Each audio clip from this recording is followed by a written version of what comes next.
कोल्हापूरच्या स्वाभिमानी मतदारांच्या सहकार्यानं आज या ठिकाणी भव्य मोठा असा 30,000 मतांनी माझा विजय या ठिकाणी झालेला आहे। याचं सर्व श्रेय मी विकासाला देतो।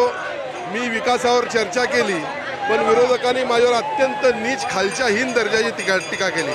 मतदारांनी त्यांना त्यांची जागा दाखवली आणि म्हणून हा विजय सन्माननीय पंतप्रधान नरेंद्रभाई मोदी यांच्या विचाराचा, सन्माननीय एकनाथ शिंदे यांच्या कामाचा आणि लाडक्या बहिणींचा हा विजय म्हणलं तर चुकीचं ठरणार नाही।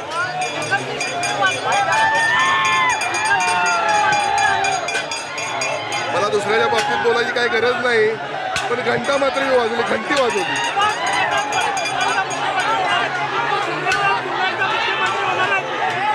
हा जो विजय आहे तो शिंदे साहेबांच्या गेल्या 2.5 वर्षाच्या कालावधीतला कामाचा विजय आहे आणि त्यामुळे त्याच्यावरती हक्क त्यांचा नाही।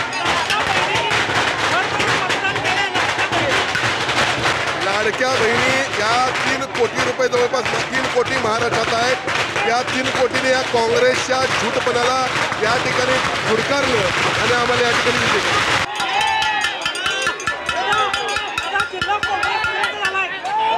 मी निवडणुकीच्या पूर्वीच सांगितलं होतं की महायुतीचे 10च्या पैकी 10 आमदार निवडून येणार आणि मला वाटते आता रिझल्ट पूर्ण मला कळालेला नाही। जिल्हा काय महाराष्ट्र काँग्रेस मुक्त झाला।